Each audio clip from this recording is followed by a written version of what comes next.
Hello बच्चों, क्या हाल चाल है। बढ़िया एकदम है। तो चलिए आज के इस वीडियो में मैं आप सभी का स्वागत करता हूं बच्चों। और ये क्वेश्चन देखिए बहुत ही कमाल का है। न्यूटन लॉज ऑफ मोशन से ये क्वेश्चन है बच्चों, और एग्जाम्स में आया हुआ क्वेश्चन है। आज के इस वीडियो में हम जानेंगे किस तरीके से ऐसे क्वेश्चंस को सॉल्व करते हैं। इसमें फ्री बॉडी डायग्राम वगैरह सारी बातें आपको सिखाने वाला हूं मैं। तो चलिए इस वीडियो को शुरू करते हैं। बच्चों बोला है कि a block of mass 8 kg is at rest on a rough incline plane. ये एक रफ इंक्लाइन प्लेन है, मतलब क्या है, इसका कुछ सर फ्रिक्शन होगा या फिर बोले म्यू होगा, इसमें कोफिशिएंट ऑफ फ्रिक्शन है कि नहीं, आप सभी को मालूम होगा फ्रिक्शन वगैरह। चलो अच्छा, the magnitude of net force exerted by the surface on the block will be। Net force का मैग्नीट्यूड बताओ जो कि इस सरफेस ने ब्लॉक पे लगाया होगा। तो पहले तो लिख लेते हैं ब्लॉक पे भैया कौन कौन सी फोर्सेज लग रही है ना। देखो भाई, ब्लॉक का अगर मैं एफबीडी बनाना चाहूं तो ब्लॉक ऐसे पॉइंट बना लेते हैं। इसका वेट mg नीचे लग रहा होगा भाई, जो कि होगा 80। अगर 10 वैल्यू मान ले जी की, तो 80 न्यूटन नीचे फोर्स लग रही होगी। अच्छा सर, और हमारे पास फ्रिक्शन किधर लगेगा भाई? देखो mg इधर है, तो mg का इधर एक कंपोनेंट आएगा जो कि इसको नीचे की ओर फिसलाने की कोशिश करेगा, पर ये फिसल तो रहा नहीं है। इसके वजह ये है कि भैया इस पे ऊपर की ओर फ्रिक्शन फोर्स लगी हुई है। बट बेटा एक और चीज याद रखो, भैया सरफेस फ्रिक्शन तो लगाएगा, साथ ही साथ नॉर्मल रिएक्शन भी तो लगाएगा ना सर। ये रहा नॉर्मल रिएक्शन।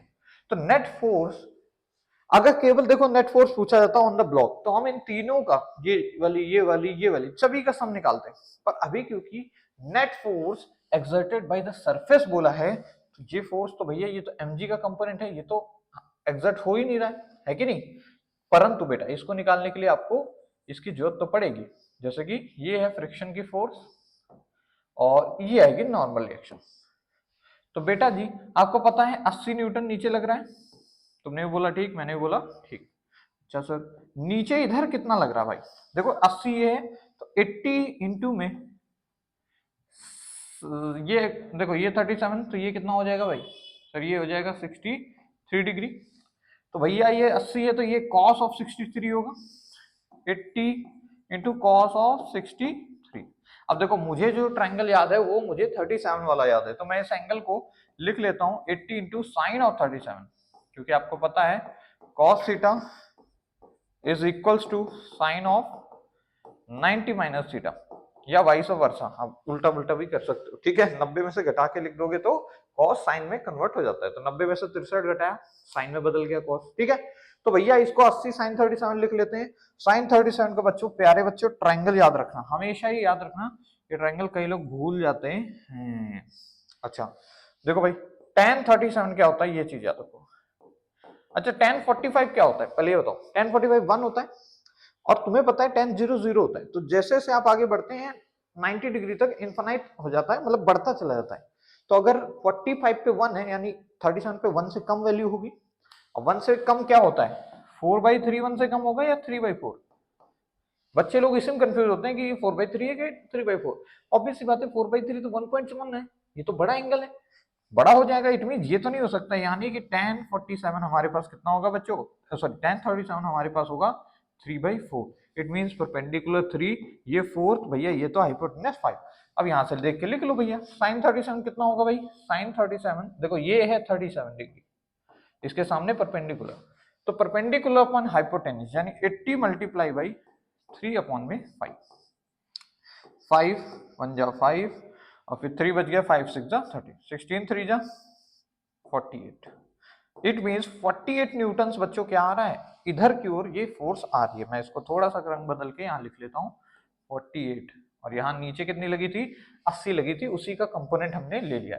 तो इस 80 का एक कंपोनेंट आ गया आपके सामने, कितना सर? इधर आया हमारे पास 48 न्यूटन।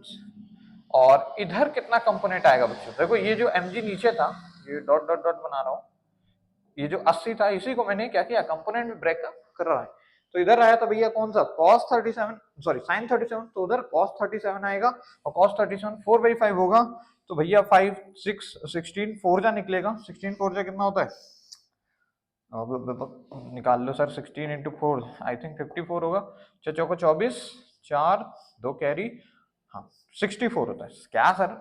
64, ठीक है। तो भैया उधर 64 आ गया, इधर 48 आ गया। कुछ बेवकूफ कहेंगे इधर 48 था तो 80 में से घटा लीजिए सर, ऐसा कुछ नहीं होता है। ठीक है, वेक्टर्स में ऐसा कुछ भी नहीं होता है बेटा। क्लियर है? अच्छा भाई, अब देखो ये क्यों निकाला मैंने, बिकॉज बेटा आपको मालूम होना चाहिए जो नॉर्मल रिएक्शन होगा, क्योंकि ये बॉडी देखो नेट फोर्स इस पे क्या है, 0 है। इट मीन जो नीचे दबाने वाली फोर्स है बराबर ऊपर उठाने वाली फोर्स के, यानी ये normal reaction will be equals to किसके, 64 64 यानी कि। Okay sir.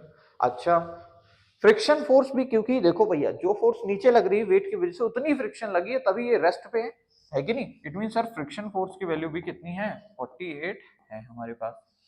अच्छा, नेट फोर्स हमें निकालनी है। अच्छा सर नेट फोर्स, बेटा नेट फोर्स याद रखना जोड़ना जोड़ना ही होता है, पर वेक्टर्स होती हैं फोर्स, तो वेक्टरली जोड़ना है आपको। अब देखो ध्यान से देखो, दोनों फोर्सेस कैसी हैं, ऐसी ऐसी हैं, और एंगल इनके बीच का कितना है बेटा, सर एंगल 90 डिग्री। तो आपको मैंने सिखाया था दो वेक्टर्स को कैसे ऐड करते हैं। अगर 90 डिग्री एंगल है तो अंडर रूट ऑफ सिंपली एक का स्क्वायर जो कि अगर 64 का स्क्वायर प्लस दूसरे का स्क्वायर यानी 48 का स्क्वायर। तो ये आंसर होगा हमारे पास एफ नेट। अब तुम लोग कहोगे सर इसको सॉल्व भी करना होगा, बेटा मैं कहूंगा सॉल्व करने की जरूरत नहीं है।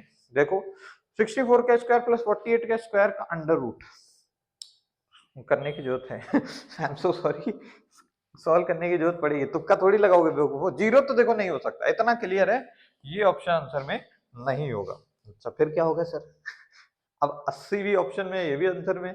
अच्छा एक और चीज इंटरेस्टिंग है कि भैया ये 64 भी नहीं हो सकता, 48 भी नहीं हो सकता, इसमें तुक्का लग गया हमारा। हम डायरेक्टली लिख सकते हैं सर ये 80 के अप्रॉक्स। पूछो क्यों? अरे बेवकूफो, जब भी दो फोर्सेस का नेट होगा, मान लो इधर F1 फोर्स है और नीचे F2 फोर्स है, तो बेटा ये जो नेट आता है ना, ये हमेशा ही हमेशा क्या होता है, F1 और F2 से बड़ा होता है। F नेट जो होगा वो F1 F2 से क्या होगा, ग्रेटर देन होगा, क्योंकि under root a square plus b square plus 2ab cos theta होता है। हालांकि अगर ये एंगल 90 डिग्री है तब के लिए बात कर रहा हूं, अगर ये 180 वगैरह कुछ नेगेटिव वैल्यू आएगी तो फिर घट भी सकता है। अभी के लिए फिलहाल के लिए हमारे पास अंडर रूट 64 का स्क्वायर देखो कितना होगा, अकेले अगर 64 का स्क्वायर करोगे उसका अंडर रूट, तो ये वैल्यू आएगी 64 के बराबर, है ना। इट मीन अकेले 64 का स्क्वायर 64 के बराबर है, अकेले 48 का स्क्वायर 48 के बराबर है। इट मीन इन दोनों को सम करोगे अगर स्क्वायर करके तो ऑब्वियस सी बात है इन दोनों से बड़ी वैल्यू आएगी, जो कि एक ही ऑप्शन में दिख रही थी 80। इस वजह से हम तुक्का क्या लगा देंगे, 80 तुक्का लगा देंगे। अब चलो इसका सॉल्यूशन भी चेक कर लेते हैं भैया, सॉल्यूशन भी चेक करके आपको दिखा देता हूँ मैं। सॉल्यूशन रिपोर्ट कौन सा नंबर था, ये था भैया 23 नंबर क्वेश्चन। ये एलन के पी उससे निकाला है मैंने टेस्ट से, और आंसर देखो कितना आ रहा है सर, आंसर आ रहा है हमारे पास 80। सर इतना तो क्यों ही किया, इसमें देखो कितना आसान तरीका बताया इन्होंने। यहाँ पे देखिए क्या बोला है इन्होंने कि सर हमारे पास एफ नेट ही निकालना था ना, तो आप खुद ही देखो बच्चों। अरे साला ये सब क्या है, यहाँ पे वो बात नहीं चलती है, आप कीजिएगा थोड़ा सा इसको जूम करते हैं। देखो इन्होंने क्या किया है कि एफ नेट ही निकालना था, नीचे लग गई इधर की ओर क्या नॉर्मल इधर लग रही है। देखो बहुत आसान चीज इन्होंने कर दी है भाई, नॉर्मल ऊपर लगी और फ्रिक्शन किधर लगी, इधर लगी फ्रिक्शन। इनका नेट निकालना है तो भैया इनका नेट एकदम बीचों बीच में आएगा, मतलब बीचों बीच सॉरी कह रहा हूं, कहीं पे आएगा, जिस जगह आएगा उसके जस्ट नीचे एमजी होगा। क्यों?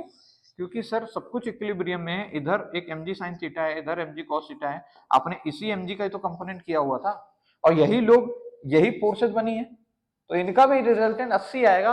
और आंसर भी कितना था भैया, 80 ही था सर, आंसर भी 80 टिक गया। तो इत्तेफाक नहीं है ये बहुत ही अच्छी चीज है। तो भैया ये चीज समझ गए, शॉर्ट ट्रिक भी समझ गए, ऐसा क्वेश्चन कभी आए सीधे देखते हुए उसी का वेट आंसर कर देना। आंसर क्या करोगे, नेट फोर्स बॉडी पे क्या होगी, उसी का वेट, अगर बॉडी रेस्ट पे। हाँ सर बात तो सही है, तभी तो रेस्ट पे आएगा, समझ गए क्या बात को। ठीक है, तो इस तरीके से बच्चों हम ऐसे क्वेश्चंस में दिमाग लगाते हैं। इन केस अभी के लिए चलो ठीक है, इसमें शॉर्ट ट्रिक लग रही थी, माफी चाहूंगा, मुझे शॉर्ट ट्रिक पहले बताना चाहिए था फिर सॉल्व कराना चाहिए था, परंतु चलो छोड़ो। परंतु आप लोग इन चीजों को याद रखो कि किस तरीके से मैंने स्टेप बाय स्टेप आपको डायग्राम सिखाया। ये ट्राइंगल याद रखो, कई बार 37 डिग्री का पूछा जाता है पेपर में, जरूरी नहीं कि हर बार आपको 60 30 इस तरीके के एंगल दें, ऐसे भी एंगल्स आ सकते हैं। ठीक है, कुछ एक और भी एंगल्स होते हैं 22 डिग्री वगैरह, पर इतना हम लोग डिटेल में नहीं जाएंगे, वो हमें याद करने की जरूरत नहीं है, वो जेई एडवांस वगैरह के लेवल पे हो जाते हैं। तो भाई ये बेसिक चीजें आप लोग इस पार्ट में इंपॉर्टेंट समझ के चलना, इसको याद रखना। जब भी नेट फोर्स की बात हो तो ऐड ही केवल नहीं करना है, वेक्टरली ऐड करना है उन्हें, ठीक है। चलो आज के इस वीडियो में बस इतना ही, मिलेंगे नेक्स्ट वीडियो में, तब तक आप सभी को मेरी तरफ से प्यार भरा जय हिंद बच्चों।